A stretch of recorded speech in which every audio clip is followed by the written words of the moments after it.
Chief Justice Rehnquist, President Carter, President Bush,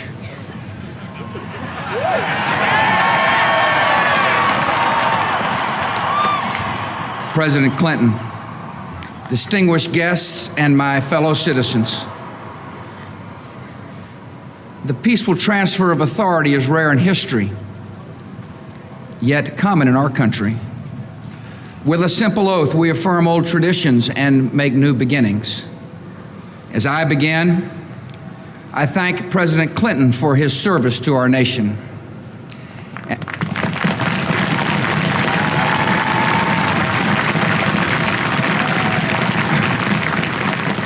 And I thank Vice President Gore for a contest conducted with spirit and ended with grace.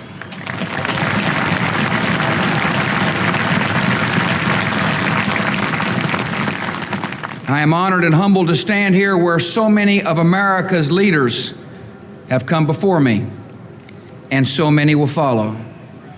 We have a place, all of us, in a long story, a story we continue, but whose end we will not see.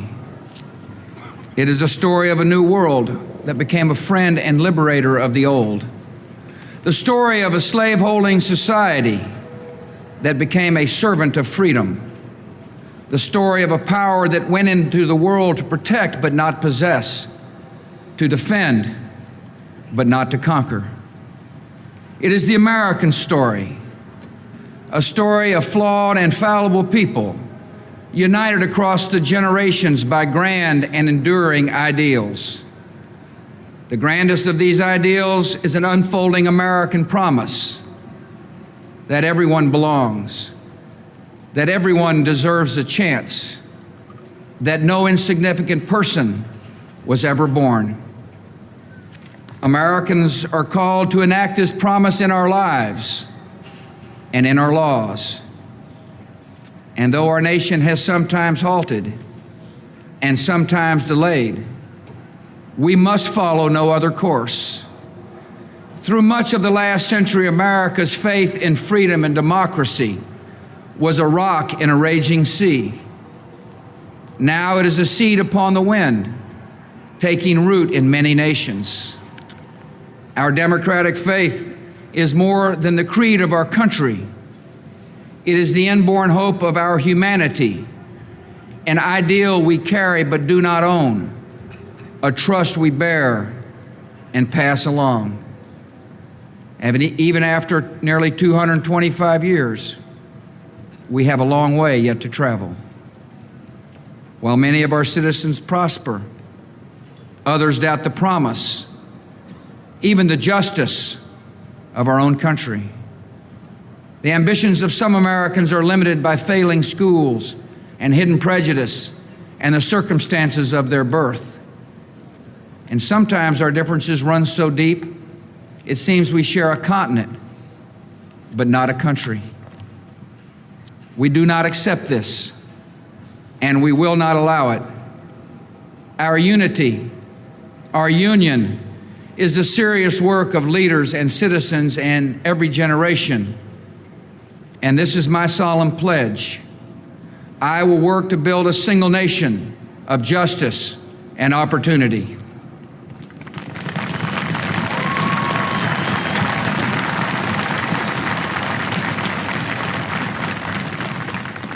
I know this was in our reach because we are guided by a power larger than ourselves, who creates us equal in His image. And we are confident in principles that unite and lead us onward. America has never been united by blood or birth or soil. We are bound by ideals that move us beyond our backgrounds, lift us above our interests, and teach us what it means to be citizens. Every child must be taught these principles. Every citizen must uphold them.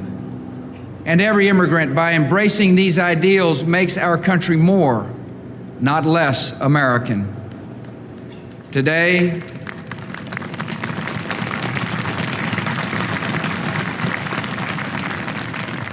we affirm a new commitment to live out our nation's promise through civility, courage, compassion, and character.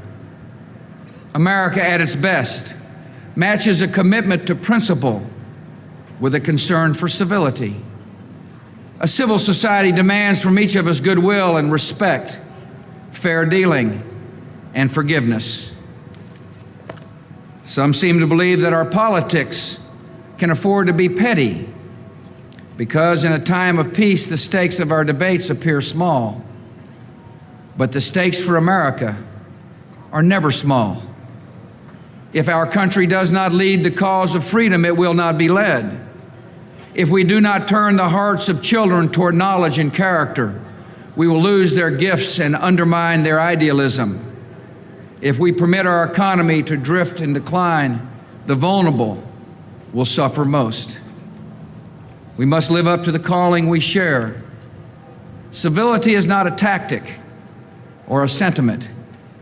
It is the determined choice of trust over cynicism, of community over chaos. And this commitment, if we keep it, is a way to shared accomplishment. America at its best is also courageous.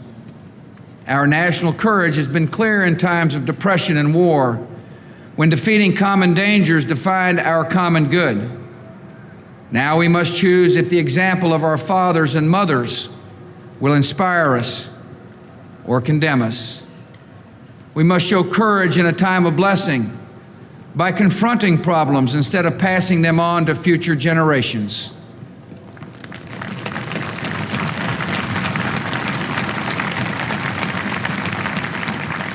Together we will reclaim America's schools before ignorance and apathy claim more young lives. We will reform Social Security and Medicare, sparing our children from struggles we have the power to prevent.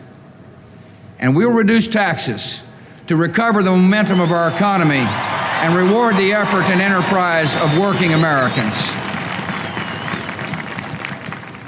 We will build our defenses beyond challenge, lest weakness invite challenge.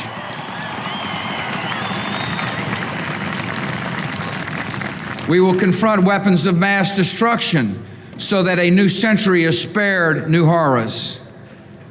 The enemies of liberty in our country should make no mistake. America remains engaged in the world by history and by choice, shaping a balance of power that favors freedom. We will defend our allies and our interests. We will show purpose without arrogance. We will meet aggression and bad faith with resolve and strength. And to all nations, we will speak for the values that gave our nation birth.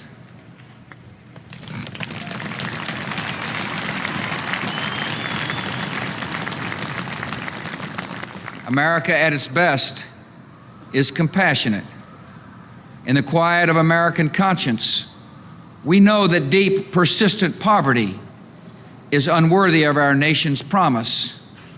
And whatever our views of its cause, we can agree that children at risk are not at fault. Abandonment and abuse are not acts of God. They are failures of love.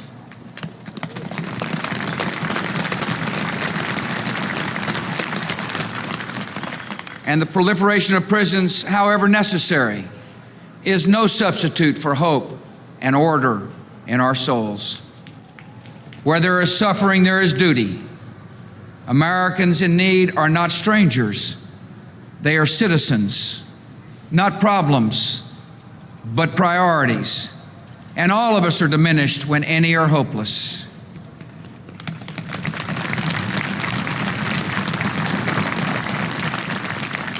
Government has great responsibilities for public safety and public health, for civil rights and common schools. Yet compassion is the work of a nation, not just a government. And some needs and hurts are so deep, they will only respond to a mentor's touch or a pastor's prayer. Church and charity, synagogue and mosque lend our communities their humanity, and they will have an honored place in our plans and in our laws.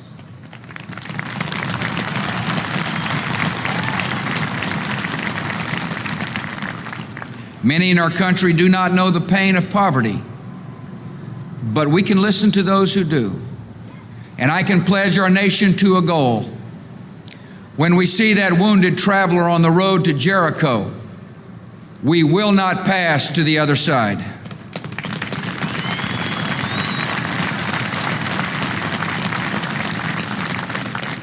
America at its best is a place where personal responsibility is valued and expected.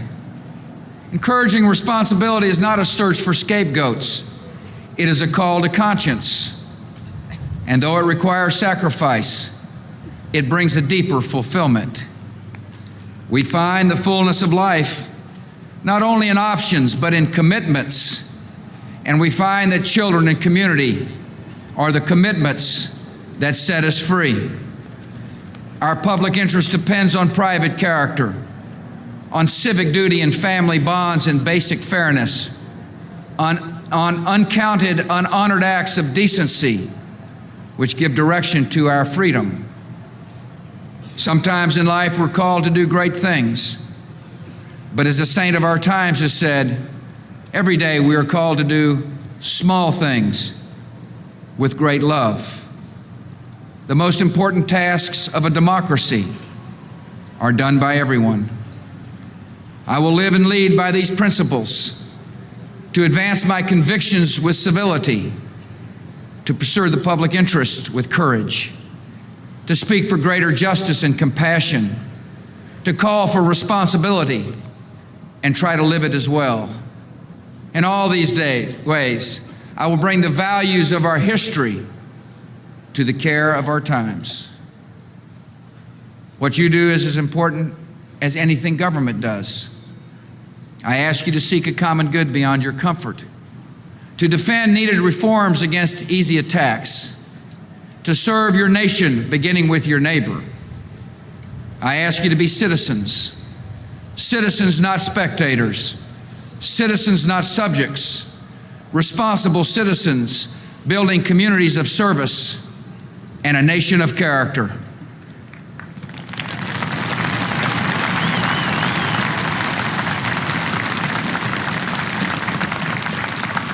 Americans are generous and strong and decent not because we believe in ourselves, but because we hold beliefs beyond ourselves.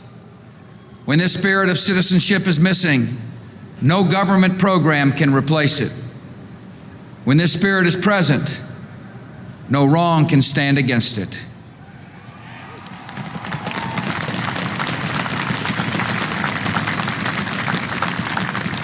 After the Declaration of Independence was signed, Virginia statesman John Page wrote to Thomas Jefferson, "We know the race is not to the swift, nor the battle to the strong. Do you not think an angel rides in the whirlwind and directs this storm?" Much time has passed since Jefferson arrived for his inauguration. The years and changes accumulate, but the themes of this day he would know. Our nation's grand story of courage and its simple dream of dignity. We are not this story's author, who fills time and eternity with his purpose. Yet his purpose is achieved in our duty, and our duty is fulfilled in service to one another. Never tiring, never yielding, never finishing, we renew that purpose today to make our country more just and generous, to affirm the dignity of our lives and every life. This work continues. The story goes on, and an angel still rides in the whirlwind and directs this storm. God bless you all, and God bless America.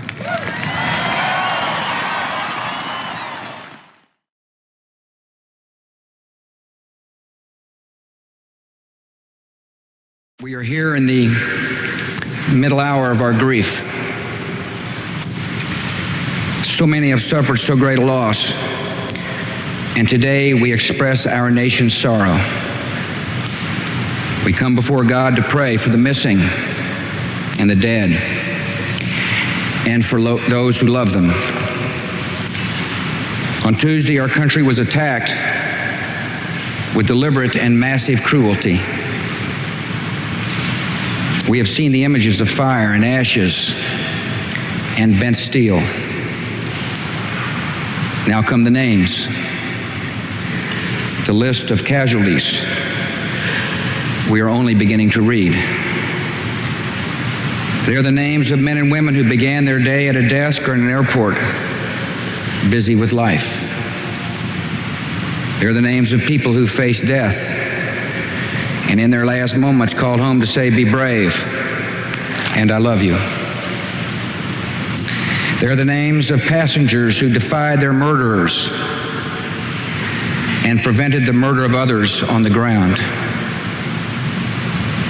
They are the names of men and women who wore the uniform of the United States and died at their posts.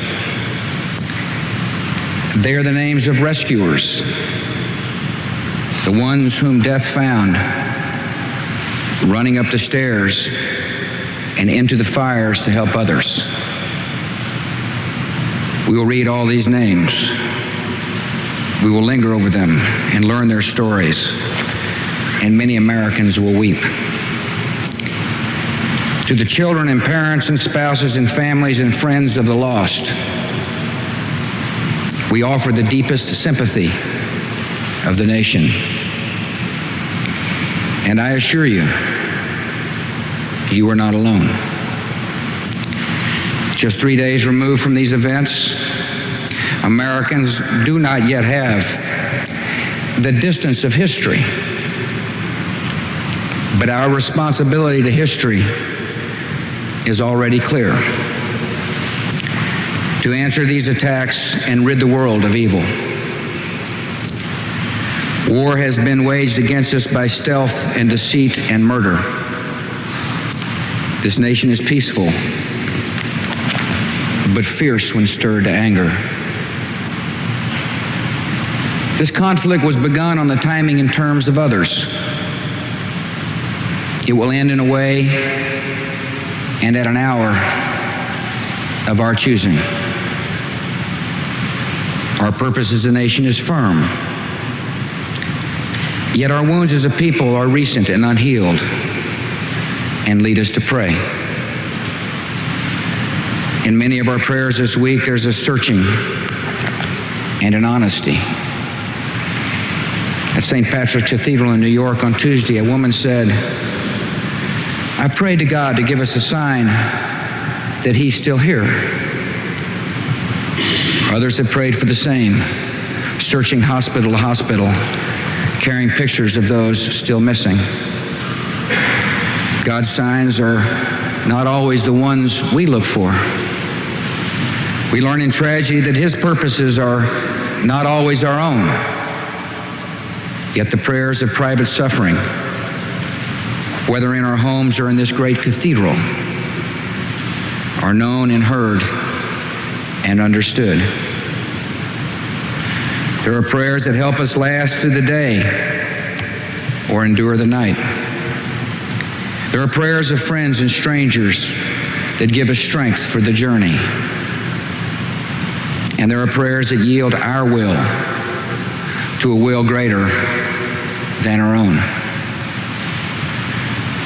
This world He created is of moral design. Grief and tragedy and hatred are only for a time. Goodness, remembrance, and love have no end. And the Lord of life holds all who die and all who mourn. It is said that adversity introduces us to ourselves. This is true of a nation as well. In this trial, we have been reminded, and the world has seen, that our fellow Americans are generous and kind, resourceful and brave. We see our national character in rescuers working past exhaustion, in long lines of blood donors, in thousands of citizens who have asked to work and serve in any way possible. And we have seen our national character in eloquent acts of sacrifice. Inside the World Trade Center, one man who could have saved himself stayed until the end at the side of his quadriplegic friend, A beloved priest died giving the last rites to a firefighter. 2 office workers finding a disabled stranger carried her down 68 floors to safety. A group of men drove through the night from Dallas to Washington to bring skin grafts for burn victims. In these acts and many others, Americans showed a deep commitment to one another and an abiding love for our country. Today we feel what Franklin Roosevelt called the warm courage of national unity. This is a unity of every faith and every background. It has joined together political parties in both houses of Congress. It is evident in services of prayer and candlelight vigils and American flags, which are displayed in pride and wave in defiance. Our unity is a kinship of grief and a steadfast resolve to prevail against our enemies. And this unity against terror is now extending across the world. America is a nation full of good fortune, with so much to be grateful for. But we are not spared from suffering. In every generation, the world has produced enemies of human freedom. They have attacked America because we are freedom's home and defender. And the commitment of our fathers is now the calling of our time. On this National Day of Prayer and Remembrance, we ask Almighty God to watch over our nation and grant us patience and resolve in all that is to come. We pray that He will comfort and console those who now walk in sorrow. We thank Him for each life we now must mourn and the promise of a life to come. As we've been assured, neither death nor life nor angels nor principalities nor powers nor things present nor things to come nor height nor depth can separate us from God's love. May He bless the souls of the departed. May He comfort our own. And may He always guide our country. God bless America.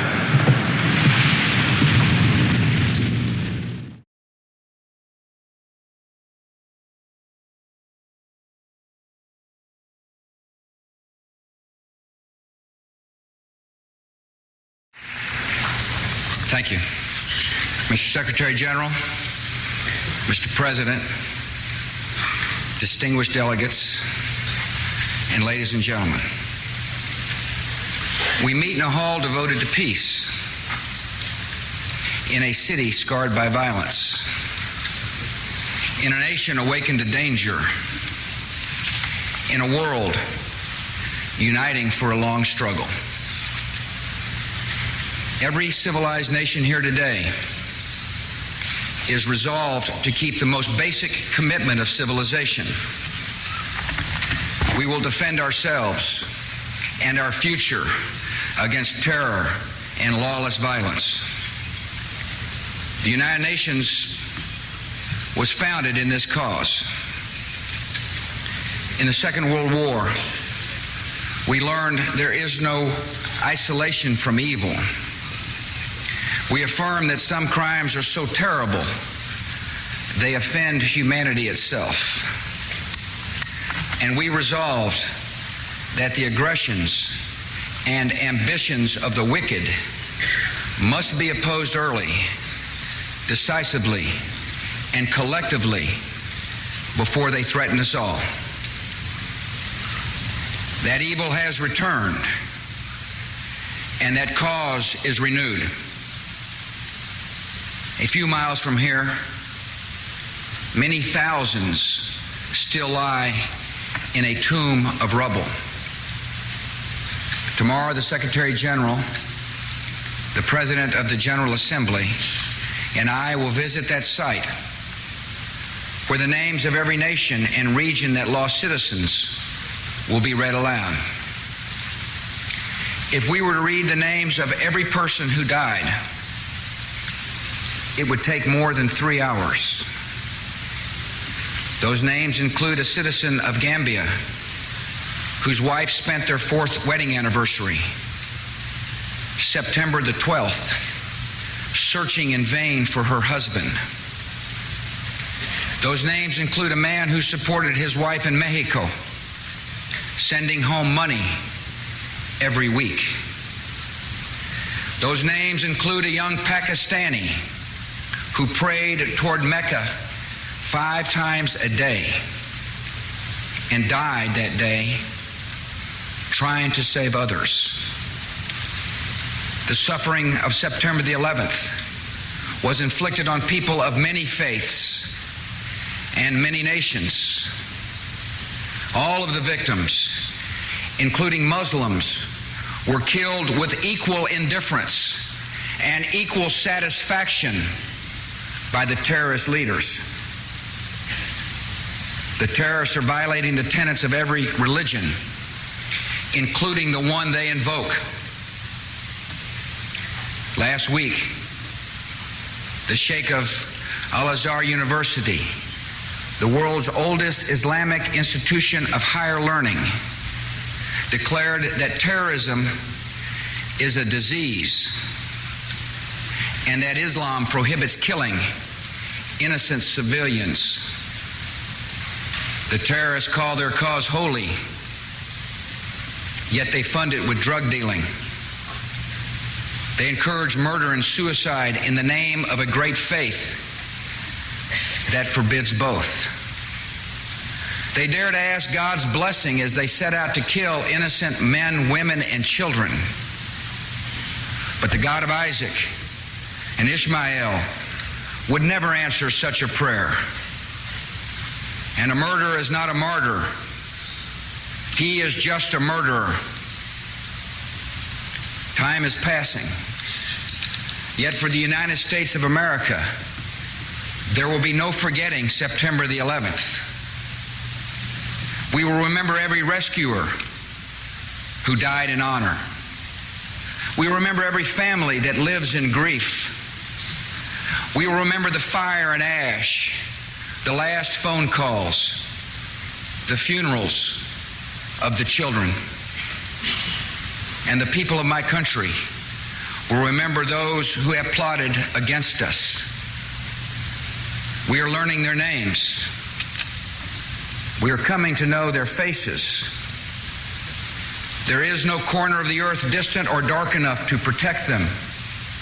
However long it takes, their hour of justice will come. Every nation has a stake in this cause. As we meet, the terrorists are planning more murder, perhaps in my country, or perhaps in yours. They kill because they aspire to dominate. They seek to overthrow governments and destabilize entire regions. Last week, anticipating this meeting of the General Assembly, they denounced the United Nations. They called our Secretary General a criminal and condemned all Arab nations here as traitors to Islam. Few countries meet their exacting standards of brutality and oppression. Every other country is a potential target. And all the world faces the most horrifying prospect of all. These same terrorists are searching for weapons of mass destruction, the tools to turn their hatred into Holocaust. They can be expected to use chemical, biological, and nuclear weapons the moment they are capable of doing so. No hint of conscience would prevent it. This threat cannot be ignored. This threat cannot be appeased. Civilization itself, the civilization we share, is threatened. History will record our response. and judge or justify every nation in this hall. The civilized world is now responding. We act to defend ourselves and deliver our children from a future of fear. We choose the dignity of life over a culture of death. We choose lawful change and civil disagreement over coercion, subversion, and chaos. These commitments, hope and order, law and life, unite people across cultures and continents. Upon these commitments depend all peace and progress. For these commitments, we are determined to fight. The United Nations has risen to this responsibility. On the 12th of September, these buildings opened for emergency meetings of the General Assembly and the Security Council. Before the sun had set, these attacks on the world stood condemned by the world. And I want to thank you for this strong and principled stand. I also thank the Arab and Islamic countries that have condemned terrorist murder. Many of you have seen the destruction of terror in your own lands. The terrorists are increasingly isolated by their own hatred and extremism. They cannot hide behind Islam. The authors of mass murder and their allies have no place in any culture and no home in any faith. The conspiracies of terror are being answered by an expanding global coalition. Not every nation will be a part of every action against the enemy, but every nation in our coalition has duties. These duties can be demanding, as we in America are learning. We have already made adjustments in our laws and in our daily lives. We're taking new measures to investigate terror and to protect against threats. The leaders of all nations must now carefully consider their responsibilities and their future. Terrorist groups like Al-Qaeda depend upon the aid or indifference of governments. They need the support of a financial infrastructure and safe havens to train and plan and hide. Some nations want to play their part in the fight against terror, but tell us they lack the means to enforce their laws and control their borders. We stand ready to help. Some governments still turn a blind eye to the terrorists, hoping the threat will pass them by. They are mistaken. And some governments, while pledging to uphold the principles of the UN, have cast their lot with the terrorists. They support them and harbor them, and they will find that their welcomed guests are parasites that will weaken them and eventually consume them. For every regime that sponsors terror, there is a price to be paid, and it will be paid. The allies of terror are equally guilty of murder and equally accountable to justice. The Taliban are now learning this lesson. That regime and the terrorists who support it are now virtually indistinguishable. Together they promote terror abroad and impose a reign of terror on the Afghan people. Women are executed in Kabul's soccer stadium. They can be beaten for wearing socks that are too thin. Men are jailed for missing prayer meetings. The United States, supported by many nations, is bringing justice to the terrorists in Afghanistan. We're making progress against military targets, and that is our objective. Unlike the enemy, we seek to minimize, not maximize, the loss of innocent life. I'm proud of the honorable conduct of the American military. And my country grieves for all the suffering the Taliban have brought upon Afghanistan, including the terrible burden of war. The Afghan people do not deserve their present rulers. Years of Taliban misrule have brought nothing but misery and starvation. Even before this current crisis, 4 million Afghans depended on food from the United States and other nations, and millions of Afghans were refugees from Taliban oppression. I make this promise to all the victims of that regime. The Taliban's days of harboring terrorists and dealing in heroin and brutalizing women are drawing to a close. And when that regime is gone, the people of Afghanistan will say with the rest of the world, good riddance.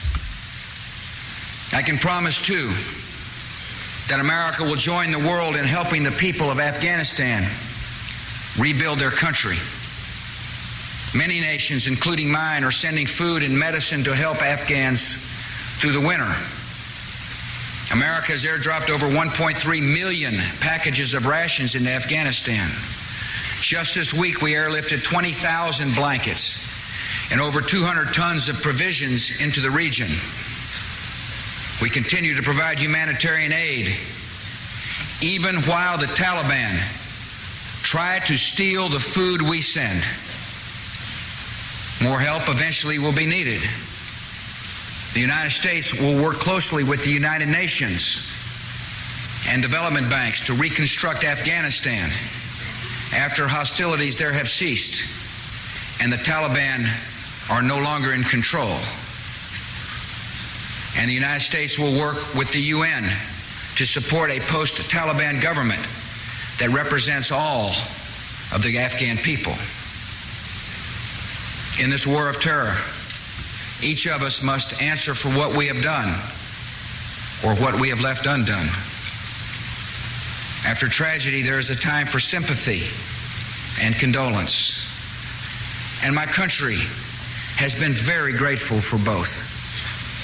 The memorials and vigils around the world will not be forgotten. But the time for sympathy has now passed.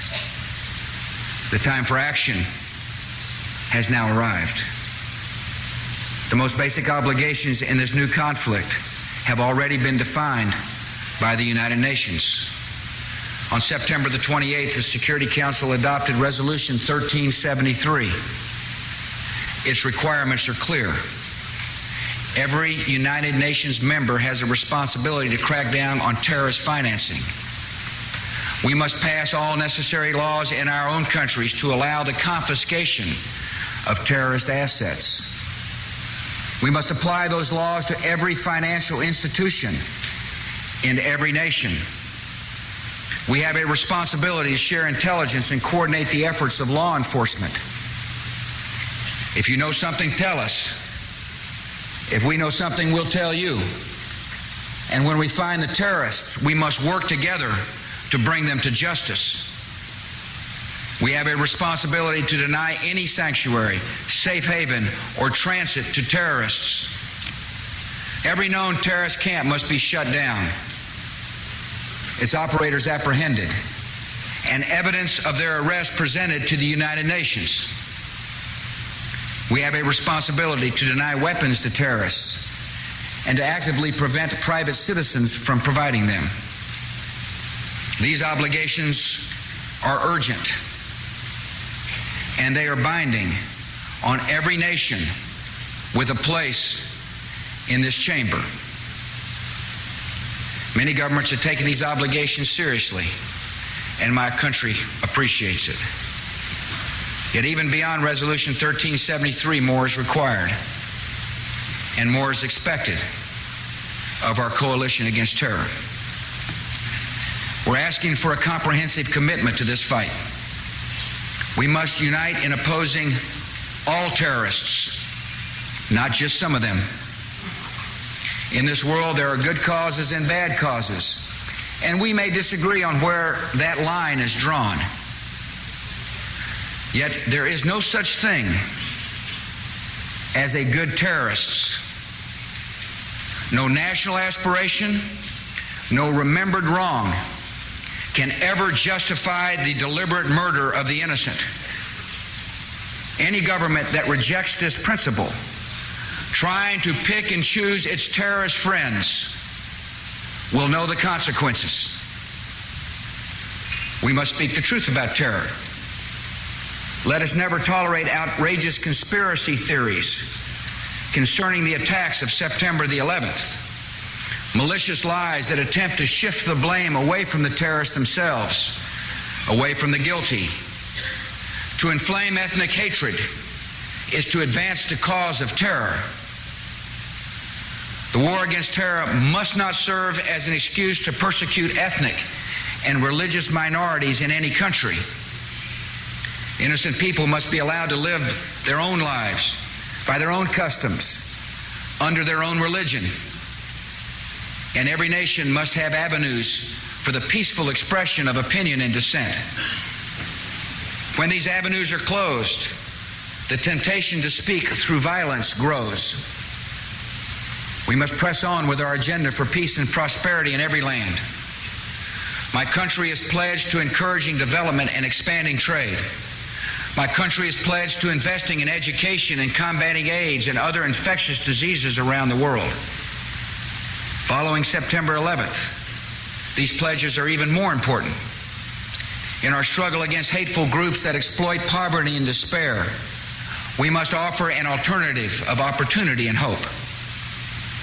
The American government also stands by its commitment to a just peace in the Middle East.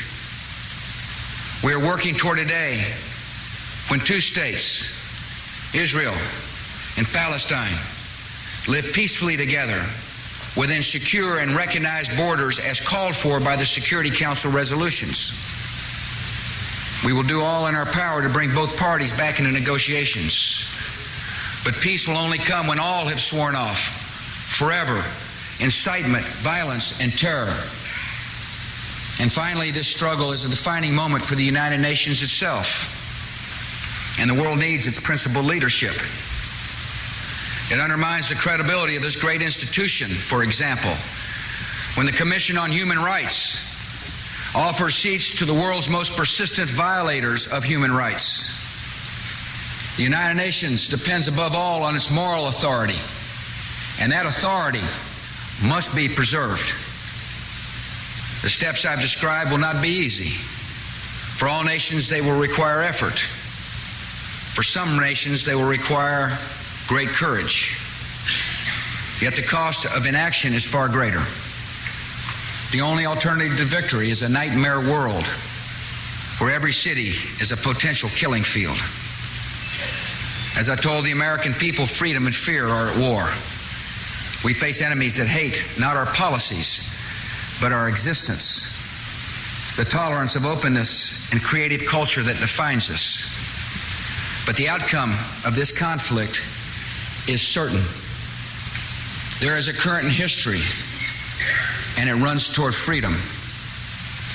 Our enemies resent it and dismiss it, but the dreams of mankind are defined by liberty, the natural right to create and build and worship and live in dignity.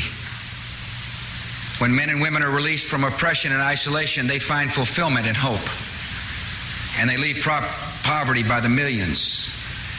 These aspirations are lifting up the peoples of Europe, Asia, Africa, and the Americas, and they can lift up all of the Islamic world. We stand for the permanent hopes of humanity, and those hopes will not be denied.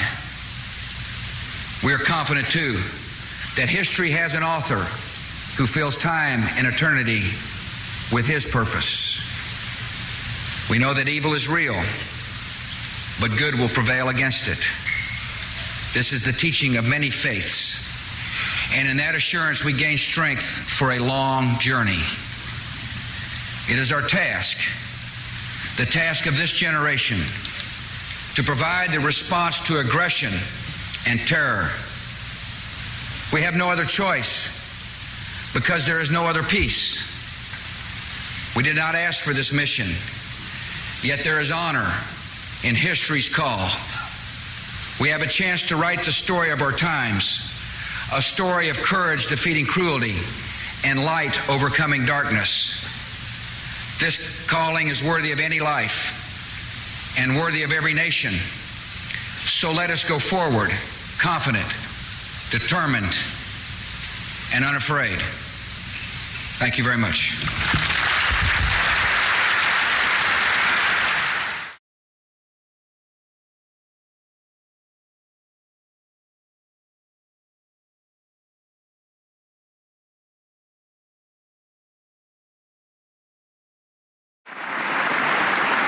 Thank you very much.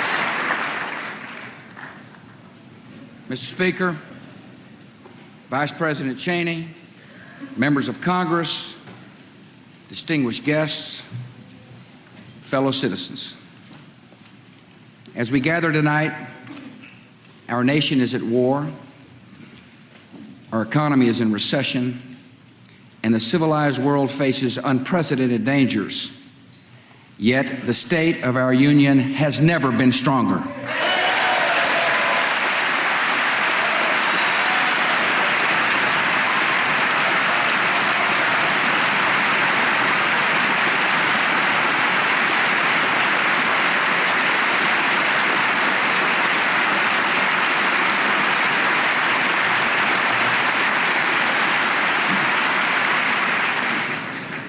We last met in an hour of shock and suffering.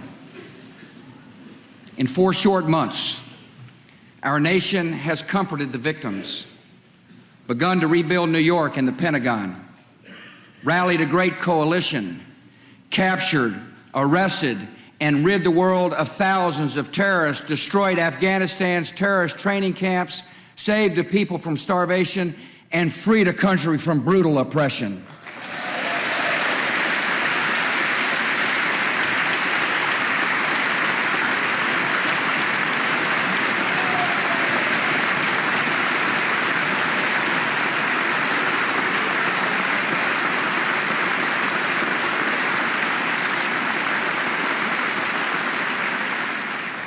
The American flag flies again over our embassy in Kabul.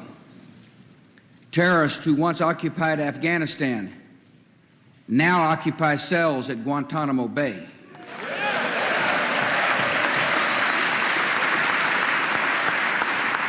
And terrorist leaders who urged followers to sacrifice their lives are running for their own.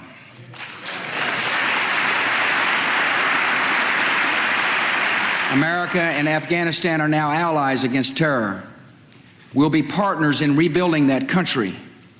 And this evening, we welcomed the distinguished interim leader of a liberated Afghanistan, Chairman Hamid Karzai.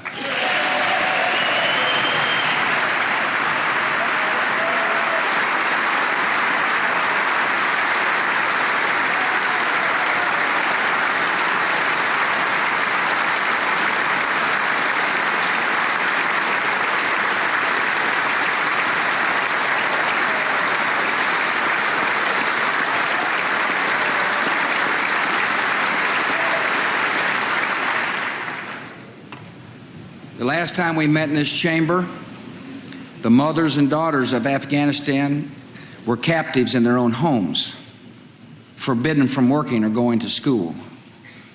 Today, women are free and are part of Afghanistan's new government, and we welcome the new Minister of Women's Affairs, Dr. Seema Sumar.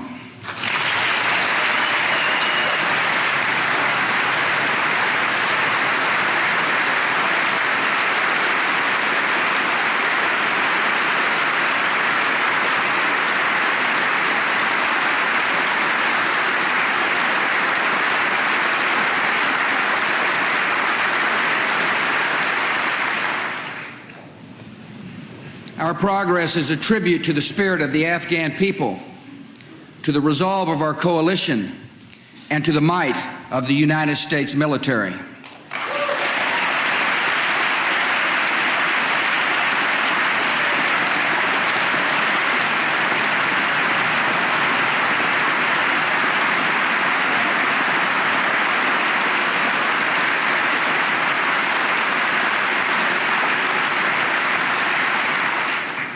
When I called our troops into action, I did so with complete confidence in their courage and skill.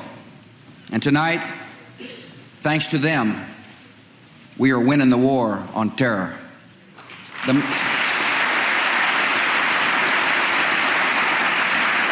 men and women of our armed forces have delivered a message now clear to every enemy of the United States, even 7,000 miles away, across oceans and continents, on mountaintops and in caves.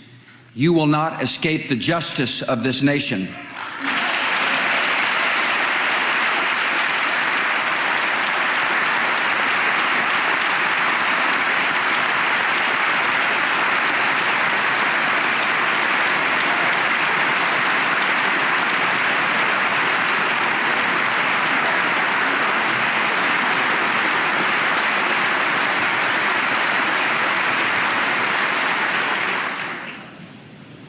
For many Americans, these 4 months have brought sorrow and pain that will never completely go away.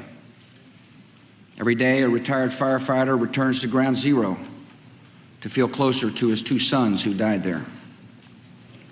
At a memorial in New York, a little boy left his football with a note for his lost father. "Dear Daddy, please take this to heaven. I don't want to play football until I can play with you again someday." Last month, at the grave of her husband, Michael, a CIA officer and Marine who died in Mazar-e-Sharif, Shannon Spann said these words of farewell: "Semper Fi, my love." Shannon is with us tonight.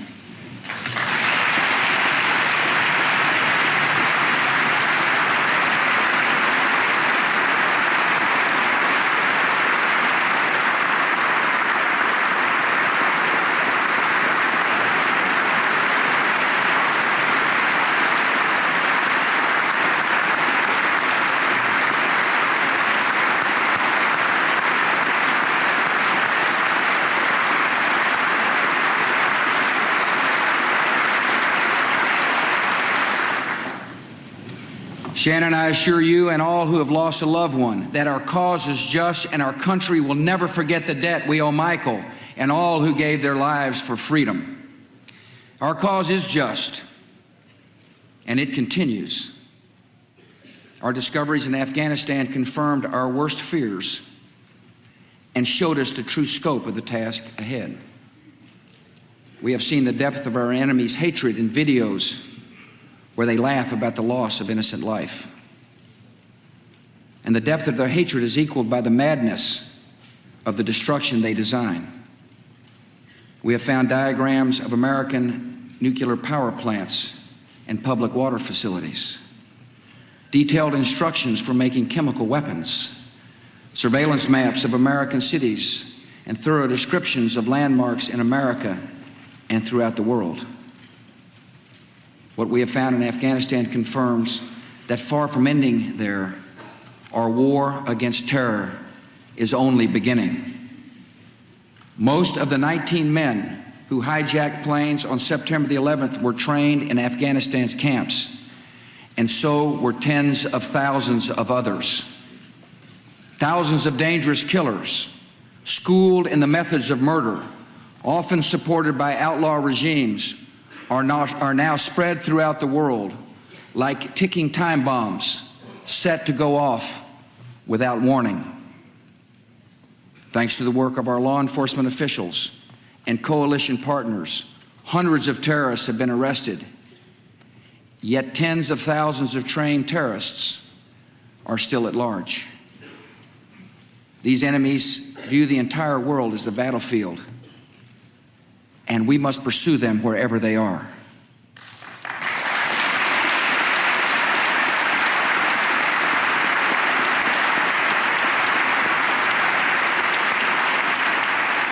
So long as training camps operate, so long as nations harbor terrorists, freedom is at risk, and America and our allies must not and will not allow it.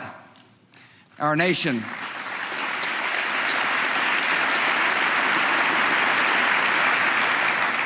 will continue to be steadfast and patient and persistent in the pursuit of two great objectives. First, We will shut down terrorist camps, disrupt terrorist plans, and bring terrorists to justice. And second, we must prevent the terrorists and regimes who seek chemical, biological, or nuclear weapons from threatening the United States and the world.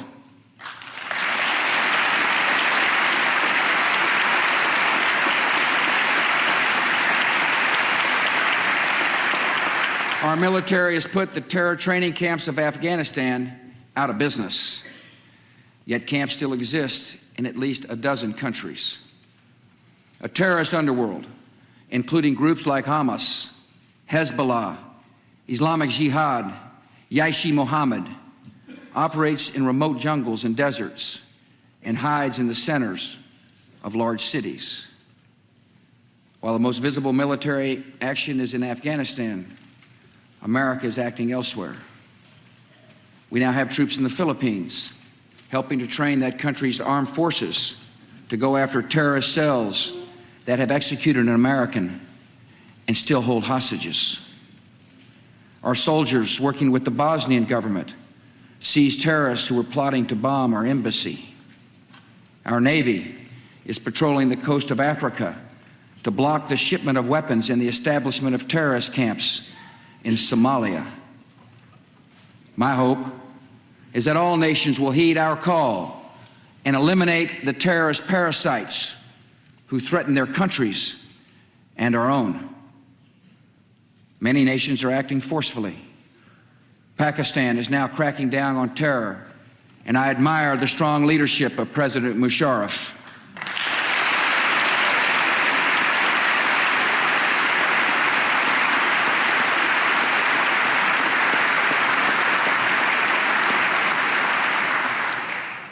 But some governments will be timid in the face of terror.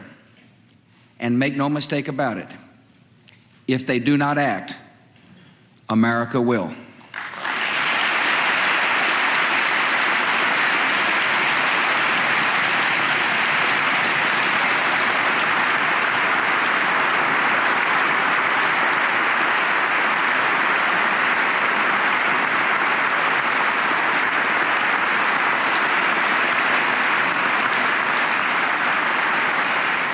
Our second goal is to prevent regimes that sponsor terror from threatening America or our friends and allies with weapons of mass destruction.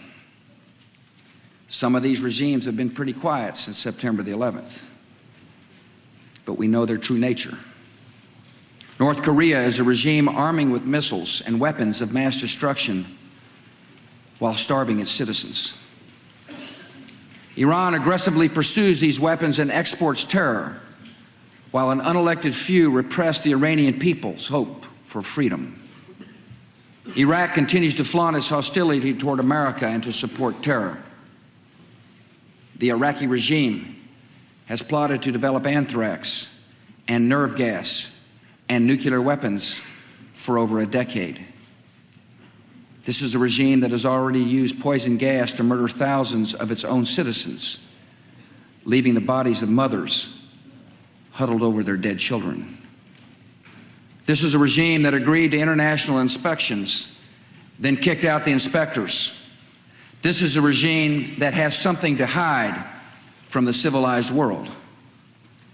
States like these and their terrorist allies constitute an axis of evil, arming to threaten the peace of the world.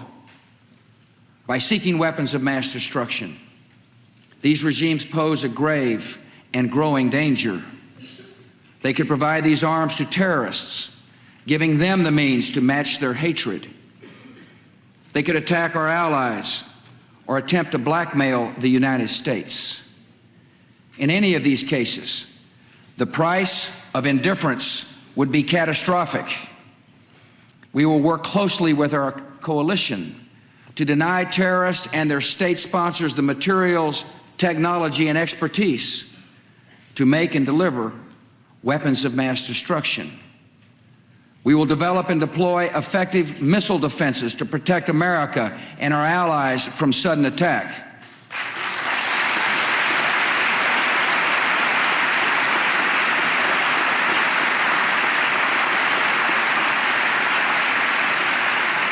And all nations should know America will do what is necessary to ensure our nation's security. We'll be deliberate, yet time is not on our side. I will not wait on events while dangers gather. I will not stand by as peril draws closer and closer.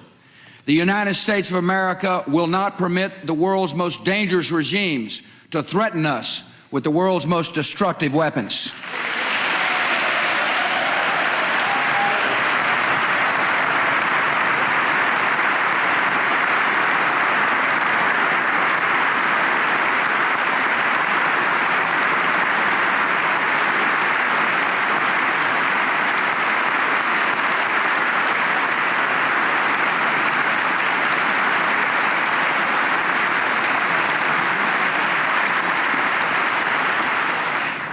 Our war on terror has well begun, but it has only begun.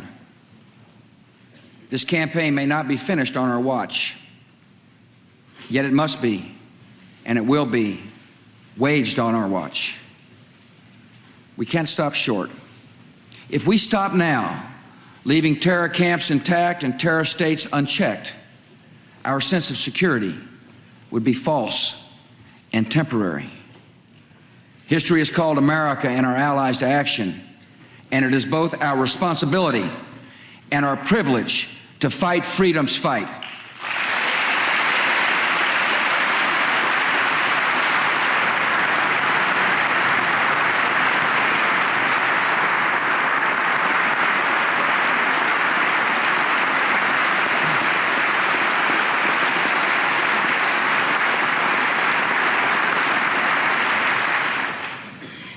Our first priority must always be the security of our nation, and that will be reflected in the budget I send to Congress. My budget supports three great goals for America. We will win this war, we'll protect our homeland, and we will revive our economy. September the 11th brought out the best in America and the best in this Congress, and I join the American people in applauding your unity and resolve.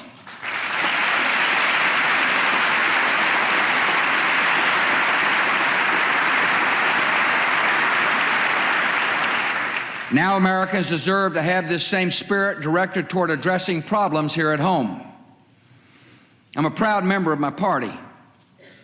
Yet as we act to win the war, protect our people, and create jobs in America, we must act first and foremost not as Republicans, not as Democrats, but as Americans.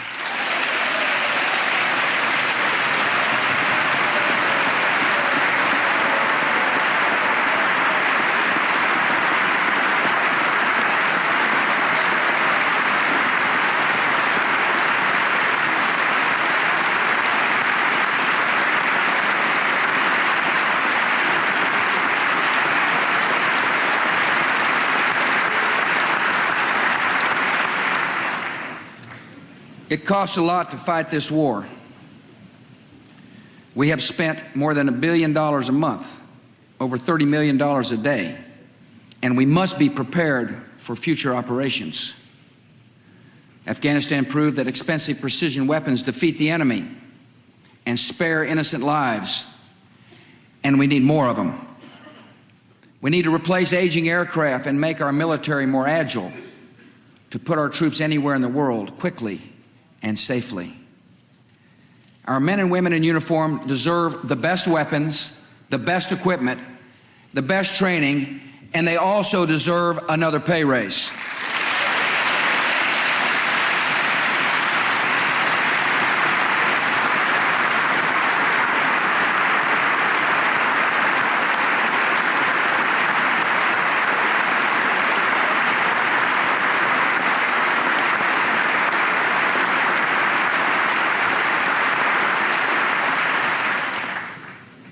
My budget includes the largest increase in defense spending in 2 decades, because while the price of freedom and security is high, it is never too high.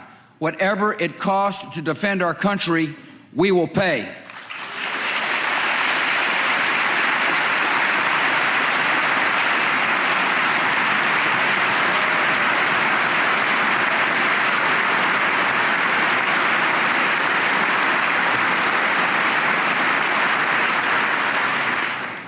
next priority of my budget is to do everything possible to protect our citizens and strengthen our nation against the ongoing threat of another attack.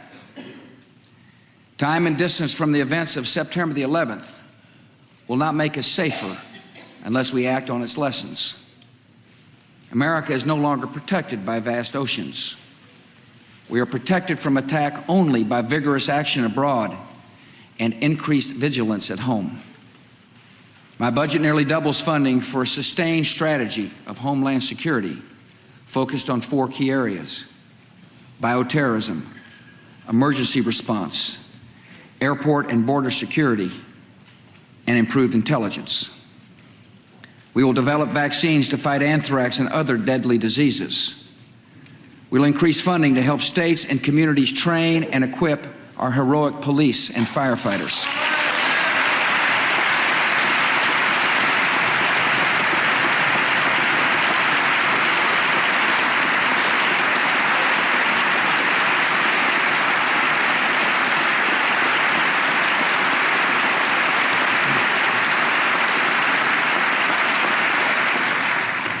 We will improve intelligence collection and sharing, expand patrols at our borders, strengthen the security of air travel, and use technology to track the arrivals and departures of visitors to the United States.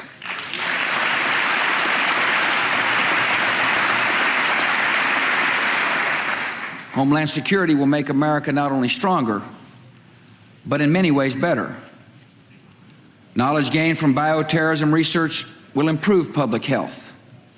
Stronger police and fire departments will mean safer neighborhoods. Stricter border enforcement will help combat illegal drugs.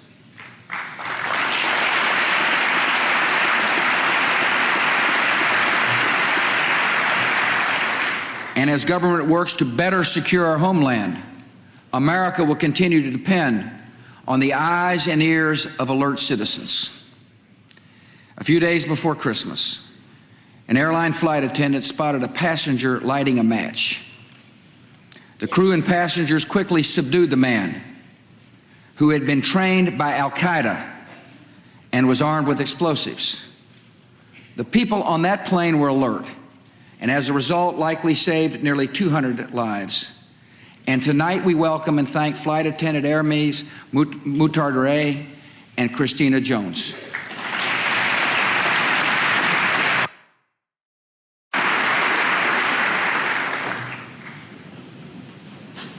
Once we have funded our national security and our homeland security, the final great priority of my budget is economic security for the American people.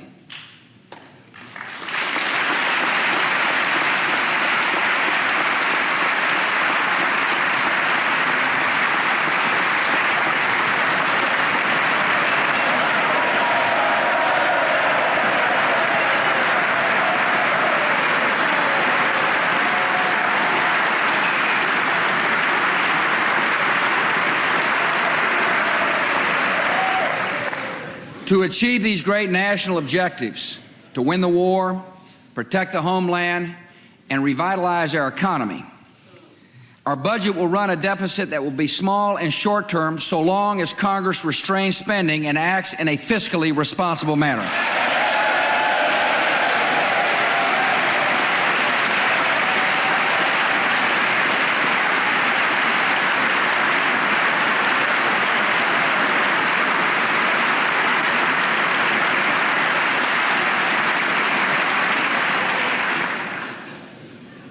We have clear priorities, and we must act at home with the same purpose and resolve we have shown overseas. We'll prevail in the war, and we will defeat this recession.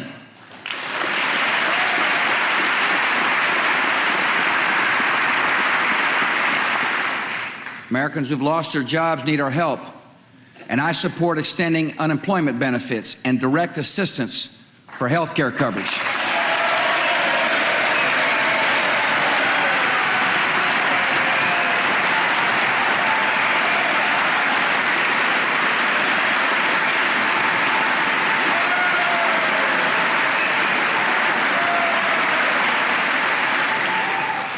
Yet American workers want more than unemployment checks. They want a steady paycheck.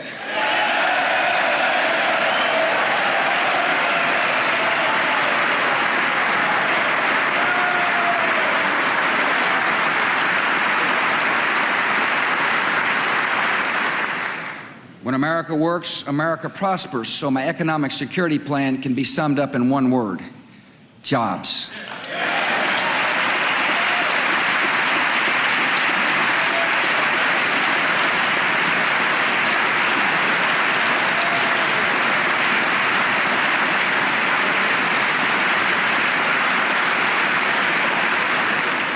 Good jobs begin with good schools, and here we've made a fine start.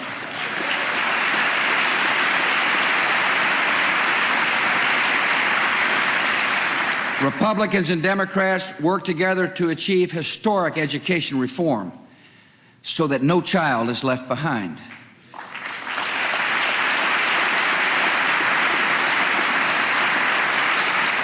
I was proud to work with members of both parties, Chairman John Boehner and Congressman George Miller.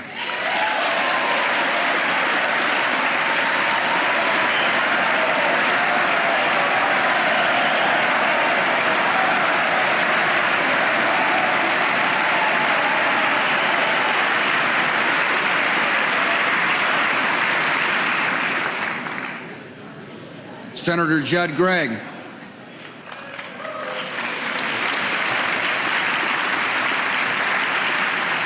and I was so proud of our work, I even had nice things to say about my friend Ted Kennedy.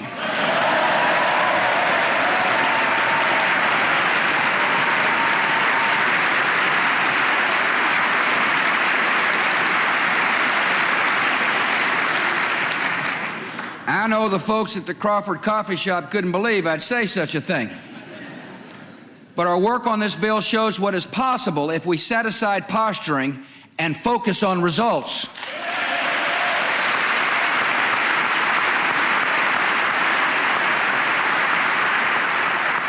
There's more to do.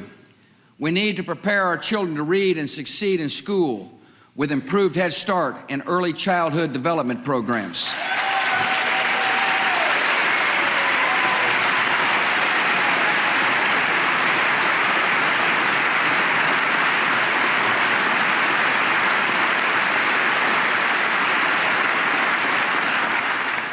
We must upgrade our teacher colleges and teacher training and launch a major recruiting drive with a great goal for America: a quality teacher in every classroom.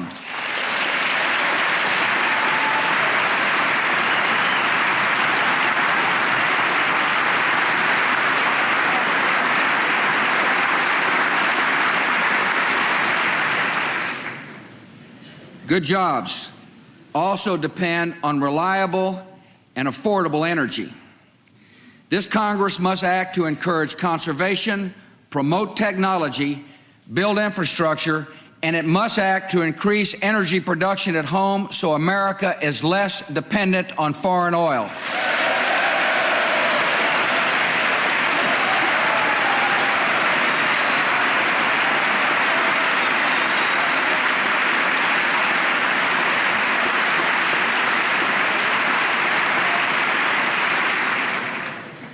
Good jobs depend on expanded trade.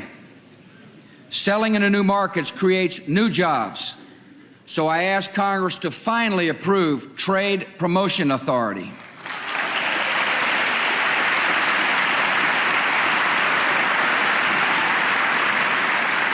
On these two key issues, trade and energy, the House of Representatives has acted to create jobs, and I urge the Senate to pass this legislation.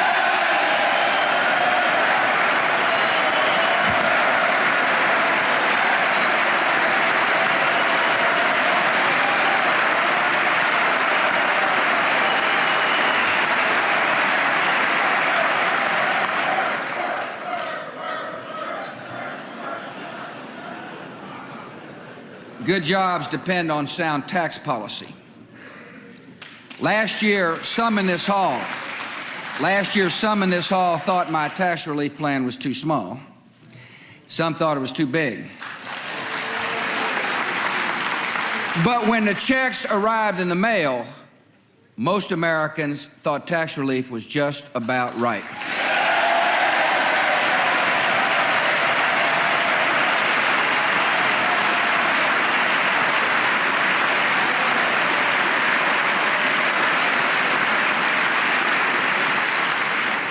Congress listened to the people and responded by reducing tax rates, doubling the child credit, and ending the death tax. For the sake of long-term growth and to help Americans plan for the future, let's make these tax cuts permanent.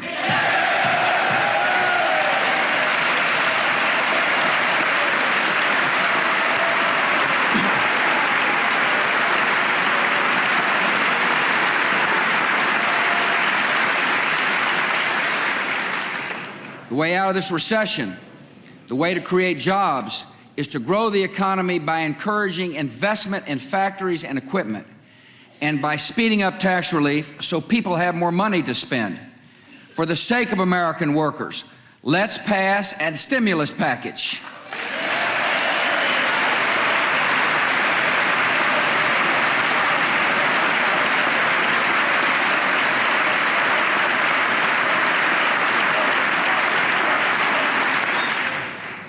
Good jobs must be the aim of welfare reform.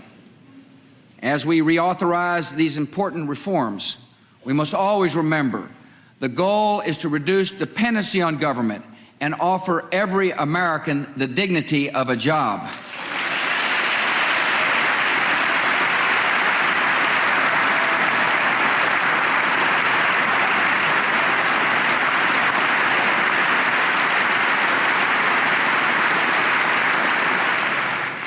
Americans know economic security can vanish in an instant without health security. I ask Congress to join me this year to enact a Patients' Bill of Rights.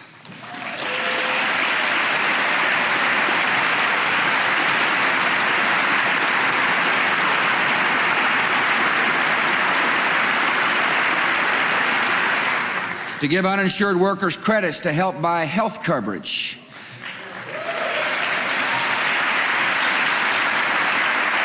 To approve an historic increase in the spending for veterans' health.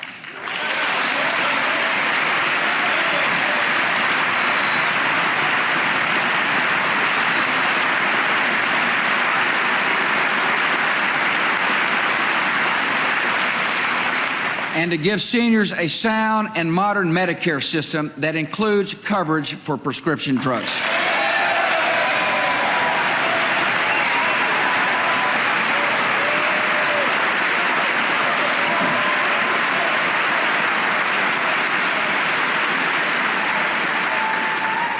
A good job should lead to security in retirement. I ask Congress to enact new safeguards for 401k and pension plans.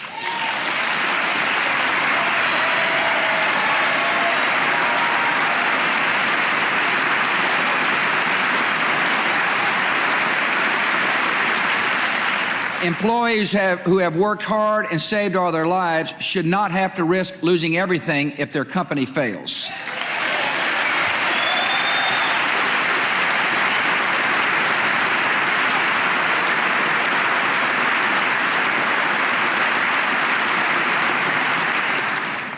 Through stricter accounting standards and tougher disclosure requirements, corporate America must be made more accountable to employees and shareholders and held to the highest standards of conduct.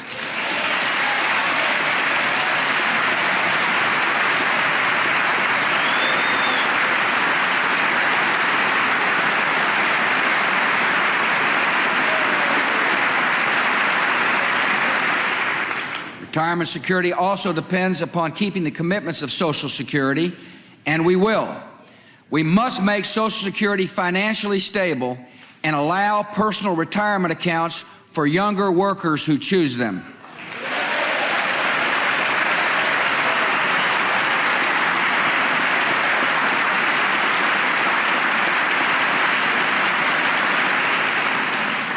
Members, you and I will work together in the months ahead on other issues. Productive farm policy.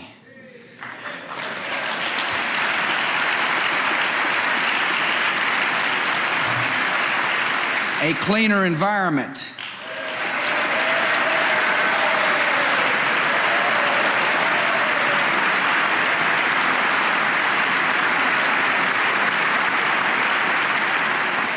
broader home ownership, especially among minorities,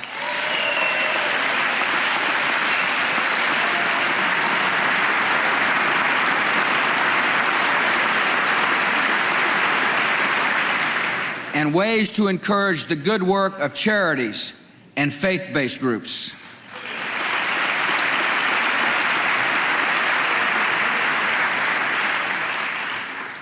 I ask you to join me on these important domestic issues in the same spirit of cooperation we've applied to our war against terrorism.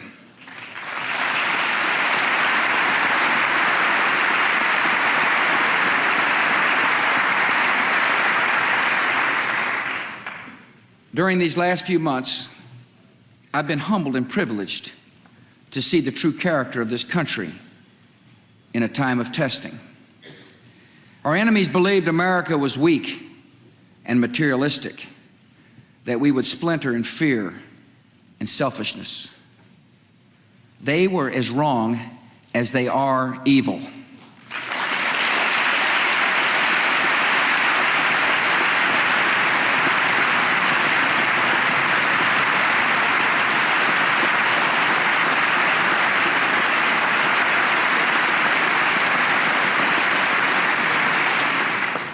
The American people have responded magnificently with courage and compassion, strength and resolve. As I have met the heroes, hugged the families, and looked into the tired faces of rescuers, I have stood in awe of the American people. And I hope you'll join me. I hope you'll join me in expressing thanks to one American for the strength and calm and comfort she brings to our nation in crisis, our First Lady, Laura Bush.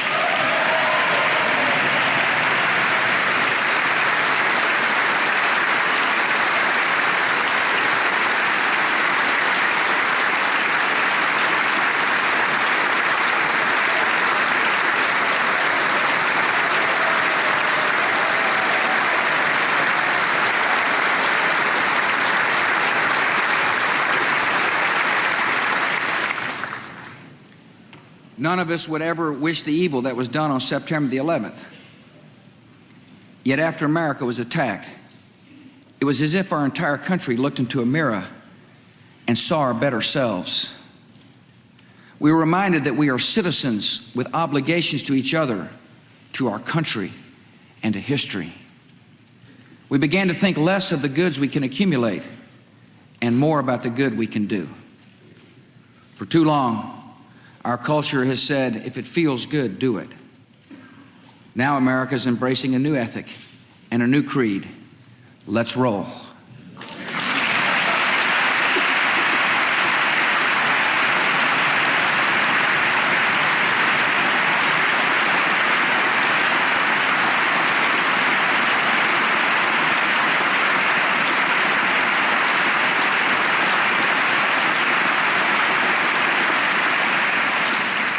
In the sacrifice of soldiers, the fierce brotherhood of firefighters, and the bravery and generosity of ordinary citizens, we have glimpsed what a new culture of responsibility could look like.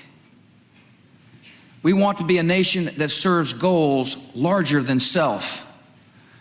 We've been offered a unique opportunity, and we must not let this moment pass. My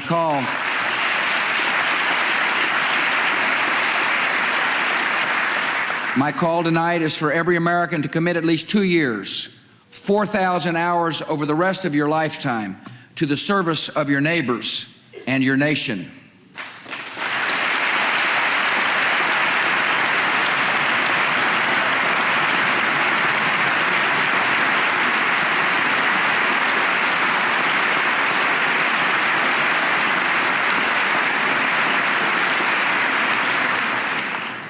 Many are already serving, and I thank you.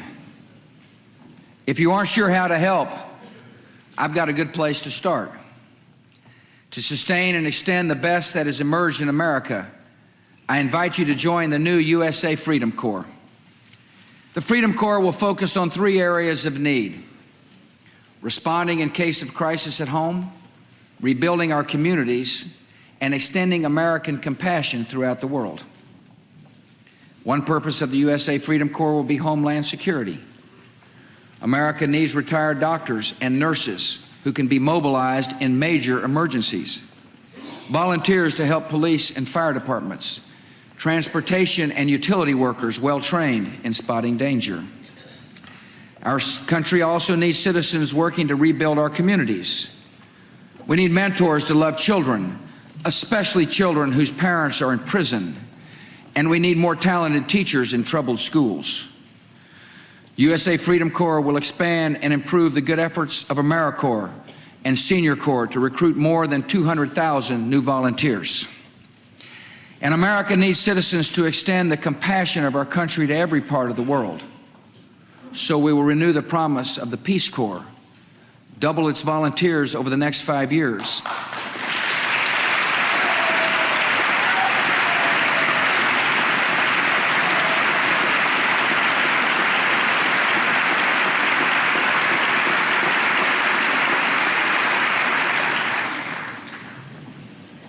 And ask it to join a new effort to encourage development and education and opportunity in the Islamic world.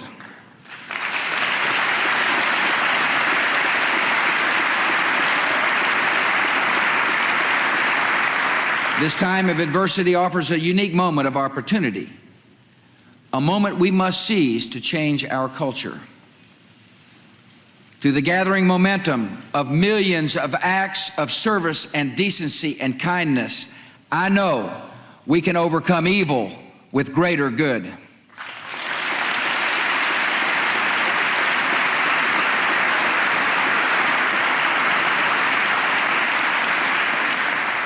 And we have a great opportunity during this time of war to lead the world toward the values that will bring lasting peace.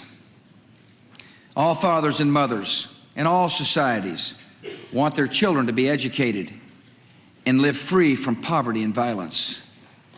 No people on earth yearn to be oppressed or aspire to servitude or eagerly await the midnight knock of the secret police.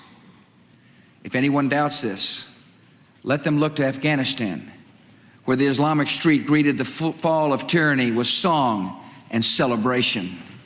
Let the skeptics look to Islam's own rich history with its centuries of learning and tolerance and progress. America will lead by defending liberty and justice because they are right and true and unchanging for all people everywhere.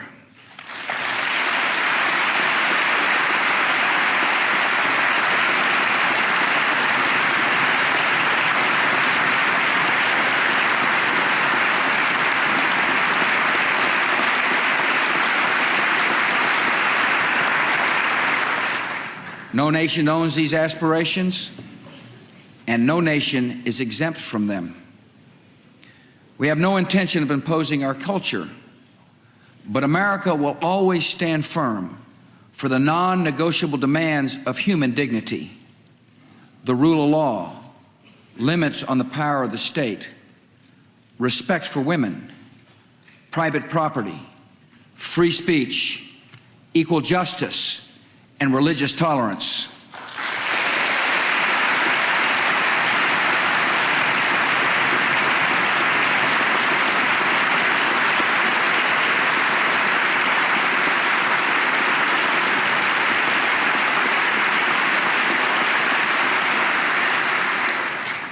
America will take the side of brave men and women who advocate these values around the world, including the Islamic world, because we have a greater objective than eliminating threats and containing resentment. We seek a just and peaceful world beyond the war on terror. In this moment of opportunity, a common danger is erasing old rivalries. America is working with Russia and China and India in ways we have never before to achieve peace and prosperity. In every region, free markets and free trade and free societies are proving their power to lift lives. Together with friends and allies from Europe to Asia and Africa to Latin America, we will demonstrate that the forces of terror cannot stop the momentum of freedom.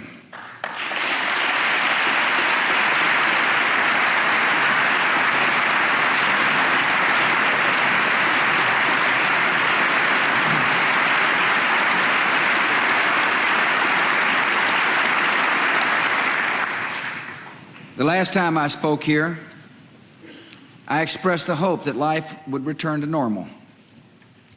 In some ways it has, in others it never will.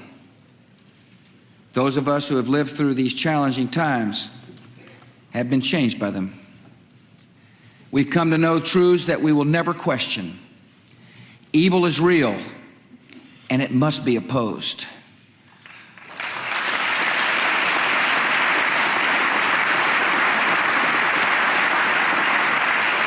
Beyond all differences of race or creed, we are one country, mourning together and facing danger together. Deep in the American character, there is honor, and it is stronger than cynicism. And many have discovered again that even in tragedy, especially in tragedy, God is near.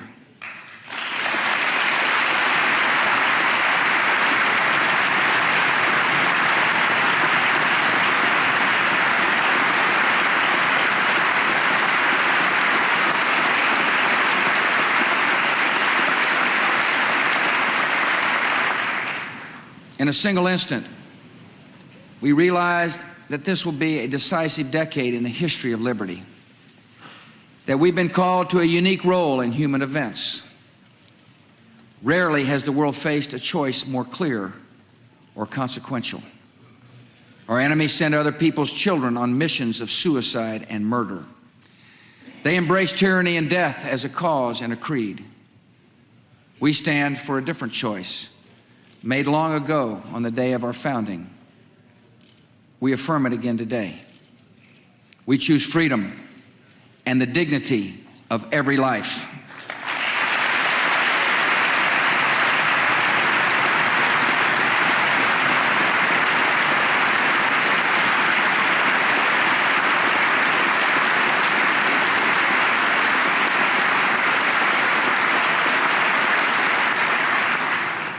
Steadfast in our purpose, we now press on. We have known freedom's price. We have shown freedom's power. And in this great conflict, my fellow Americans, we will see freedom's victory. Thank you all. May God bless.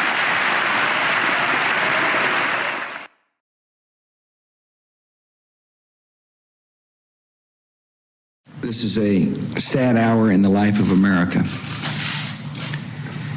A great American life has come to an end. I have just spoken to Nancy Reagan. On behalf of our whole nation, Laura and I offer to her and the Reagan family our prayers and our condolences. Ronald Reagan won America's respect with his greatness and won its love with his goodness. He had the confidence that comes with conviction, the strength that comes with character, the grace that comes with humility, and the humor that comes with wisdom. He leaves behind a nation he restored and a world he helped save. During the years of President Reagan, America laid to rest an era of division and self-doubt. And because of his leadership, the world laid to rest an era of fear and tyranny. Now, in laying our leader to rest, we say thank you. He always told us that for America, the best was yet to come. We comfort ourselves in the knowledge that this is true for him too. His work is done, and now a shining city awaits him. May God bless Ronald Reagan.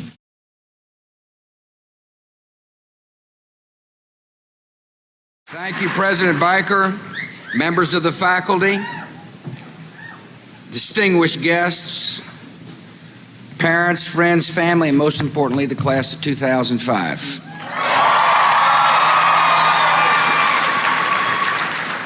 Thanks for having me. I was excited to come back to Calvin, and I was just telling Laura the other night about what fun it would be to come to Calvin College. And I said, you know, Laura, I love being around so many young folks. You know, it gives me a chance to relive my glory days in academia.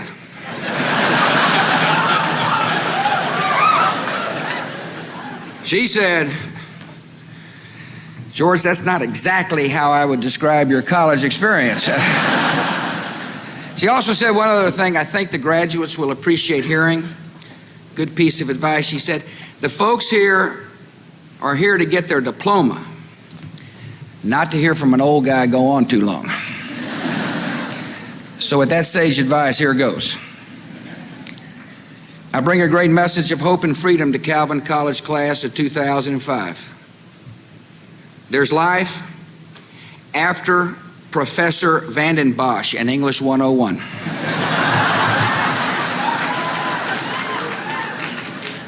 Someday you will appreciate the grammar and verbal skills you learn here.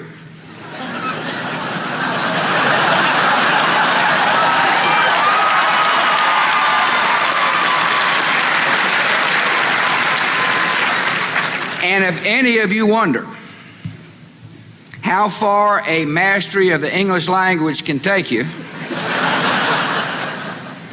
just look what it did for me.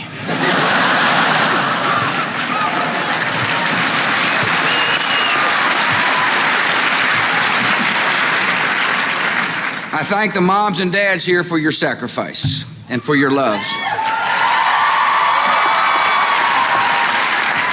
I want to thank the faculty for your hard work and dedication.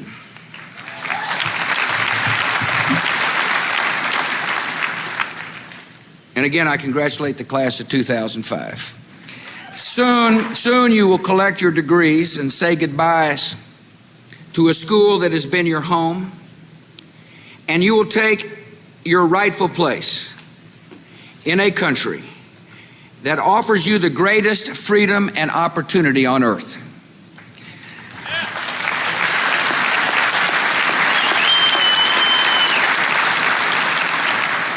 I ask that you use what you've learned here to make your own contributions to the story of American freedom. The immigrants who founded Calvin College came to America for the freedom to worship. And they built this great school on the sturdy ground of liberty. They saw in the American experiment the world's best hope for freedom.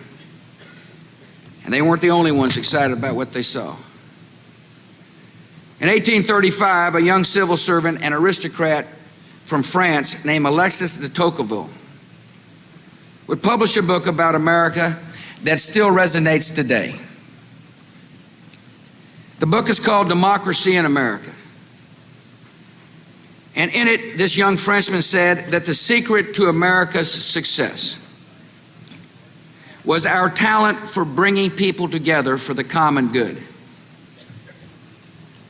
Tocqueville wrote that tyrants maintained their power by isolating their citizens, and that Americans guaranteed their freedom by their remarkable ability to band together without any direction from government. The America he described offered the world something it had never seen before: a working model of a thriving democracy, where opportunity was unbounded, where virtue was strong, and where citizens took responsibility for their neighbors. Tocqueville's account is not just the observations of one man, it is the story of our founding. It's not just a description of America at a point in time. It is an agenda for our time. Our founders rejected both a radical individualism that makes no room for others and the dreary collectivism that crushes the individual. They gave us instead a society where individual freedom is anchored in communities. And in this hopeful new century, we have a great goal: to renew the spirit of community and thereby renew the character and compassion of our country.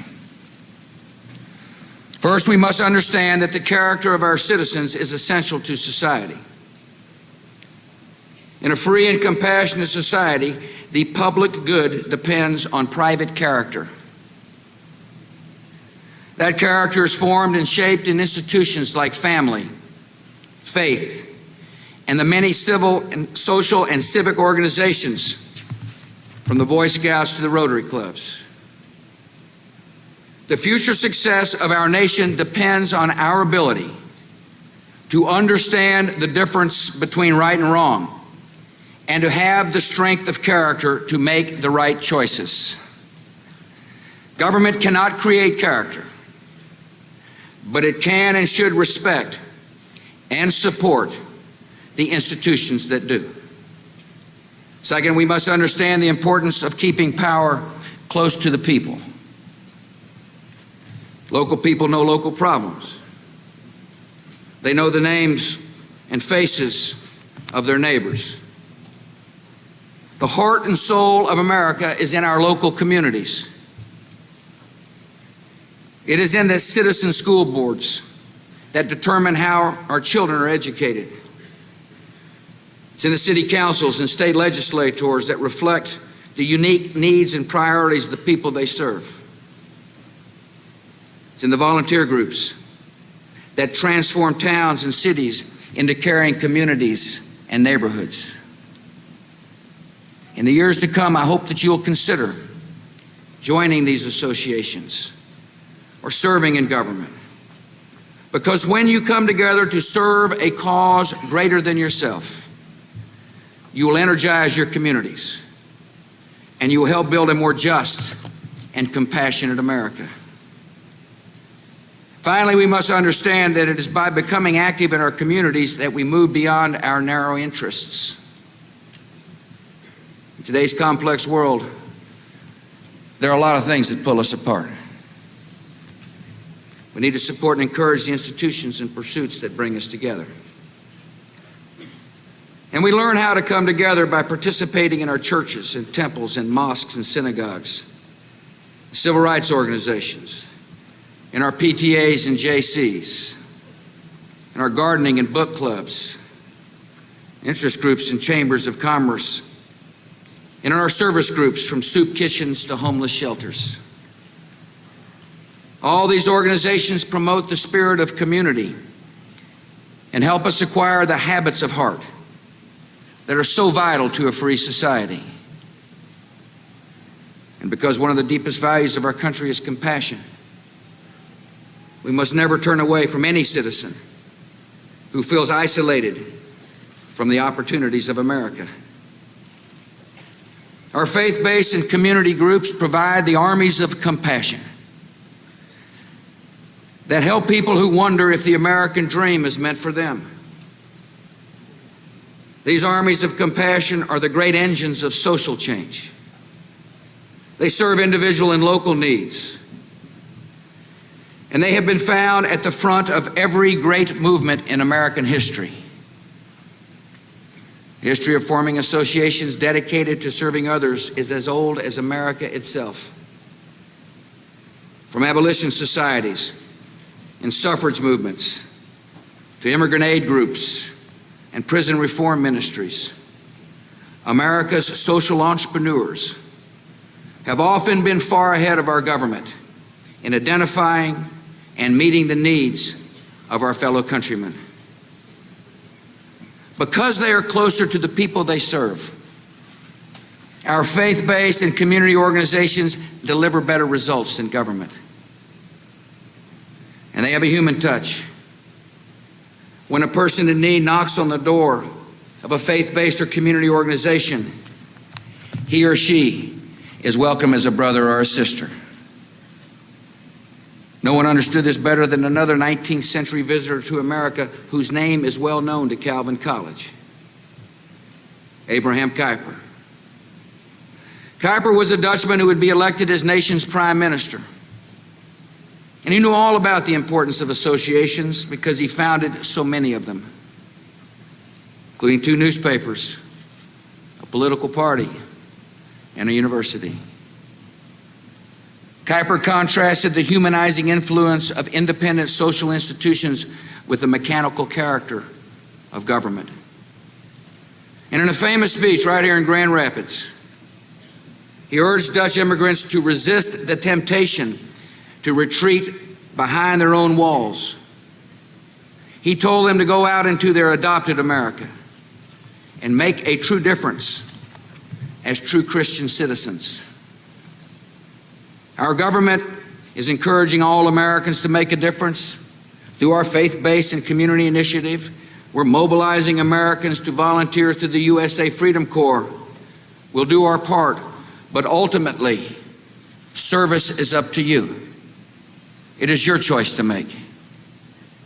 As your generation takes its place in the world, all of you must make this decision. Will you be a spectator or a citizen? To make a difference in this world, you must be involved. By serving a higher calling here or abroad, you'll make your lives richer and build a more hopeful future for our world. Calvin College, you take this call to service to heart. You serve as agents of renewal across the earth. You volunteer for big brothers, big sisters to mentor young people. You work at Bethany Christian Services here in Grand Rapids, one of the best known adoption services in America. Former Calvin student and professor Vern Ehlers serves in the halls of Congress. As the class of 2005 goes out into the world, I ask you to embrace this tradition of service and help set an example for all Americans. As Americans, we share an agenda that calls us to action, a great responsibility to serve and love others, a responsibility that goes back to the greatest commandment. This isn't a Democrat idea. This isn't a Republican idea. This is an American idea.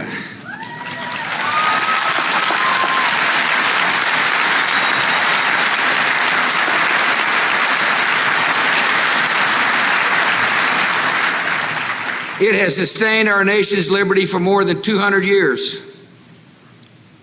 The founders knew that too much government leads to oppression, but that too little government can leave us helpless and alone. So they built a free society with many roots in community. And to keep the tree of liberty standing tall in the century before us, you must nourish those roots. Today, the Calvin class of 2005 looks out on an America that continues to be defined by the promise of our Declaration of Independence. We're still the nation our founders imagined, where individual freedom and opportunity is unbounded, where community is vibrant, where compassion keeps us from resting until all our citizens take their place at the banquet of freedom and equality. And with your help, we'll all do our part to transform our great land one person and one community at a time. Thank you for having me. May God bless you. And may God continue to bless our country.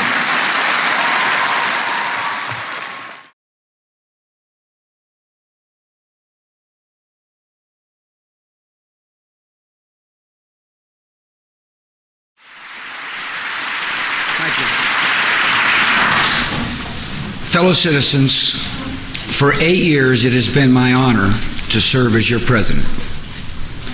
The first decade of this new century has been a period of consequence, a time set apart.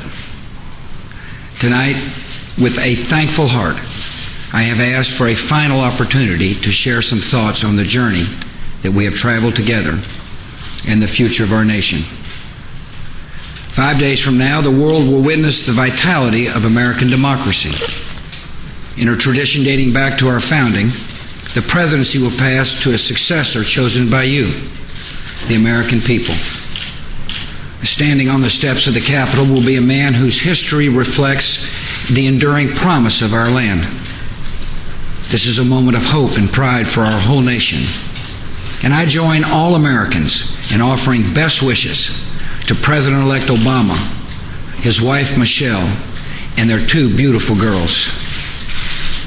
Tonight I'm filled with gratitude to Vice President Cheney and members of my administration, to Laura, who brought joy to this house and love to my life, to our wonderful daughters Barbara and Jenna, to my parents whose examples have provided strength for a lifetime, and above all, I thank the American people for the trust you have given me.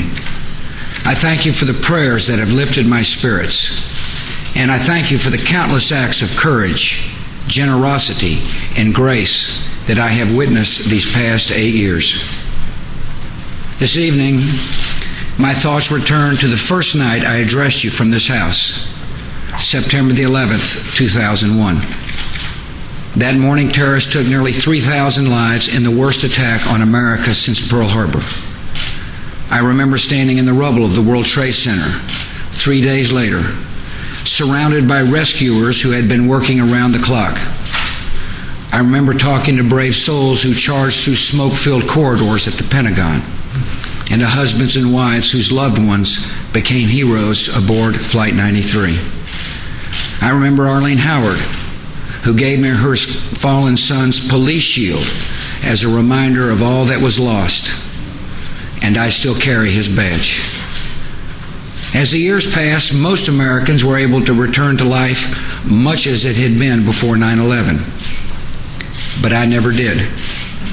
Every morning, I received a briefing on the threats to our nation. I vowed to do everything in my power to keep us safe. Over the past 7 years, a new Department of Homeland Security has been created. The military, the intelligence community, and the FBI have been transformed. Our nation is equipped with new tools to monitor the terrorist movements, freeze their finances, and break up their plots. And with strong allies at our side, we have taken the fight to the terrorists and those who support them. Afghanistan has gone from a nation where the Taliban harbored Al-Qaeda and stoned women in the streets to a young democracy that is fighting terror and encouraging girls to go to school.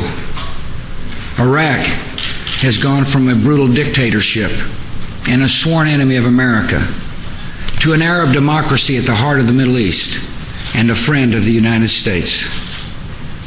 There's legitimate debate about many of these decisions, but there can be little debate about the results. America has gone more than 7 years without another terrorist attack on our soil. This is a tribute to those who toil night and day to keep us safe. Law enforcement officers, intelligence analysts, Homeland Security and diplomatic personnel, and the men and women of the United States Armed Forces. Our nation is blessed to have citizens who volunteered to defend us in this time of danger. I have cherished meeting these selfless patriots and their families, and America owes you a debt of gratitude. And to all our men and women in uniform listening tonight, there has been no higher honor than serving as your Commander-in-Chief. The battles waged by our troops are part of a broader struggle between two dramatically different systems. Under one, a small band of fanatics demands total obedience to an oppressive ideology, condemns women to subservience, and marks unbelievers for murder. The other system is based on the conviction that freedom is the universal gift of Almighty God, and that liberty and justice light the path to peace. This is the belief that gave birth to our nation. And in the long run, advancing this belief is the only practical way to protect our citizens. When people live in freedom, they do not willingly choose leaders who pursue campaigns of terror. When people have hope in the future, they will not cede their lives to violence and extremism. So around the world, America is promoting human liberty, human rights, and human dignity. We're standing with dissidents and young democracies, providing AIDS medicine to dying patients, to bring dying patients back to life, and sparing mothers and babies from malaria. And this great republic, born alone in liberty, is leading the world toward a new age when freedom belongs to all nations. For 8 years, we've also strived to expand opportunity and hope here at home. Across our country, students are rising to meet higher standards in public schools. A new Medicare prescription drug benefit is bringing peace of mind to seniors and the disabled. Every taxpayer pays lower income taxes. The addicted and suffering are finding new hope through faith-based programs. Vulnerable human life is better protected. Funding for our veterans has nearly doubled. America's air and water and lands are measurably cleaner. And the federal bench includes wise new members like Justice Sam Alito and Chief Justice John Roberts. When challenges to our prosperity emerged, we rose to meet them.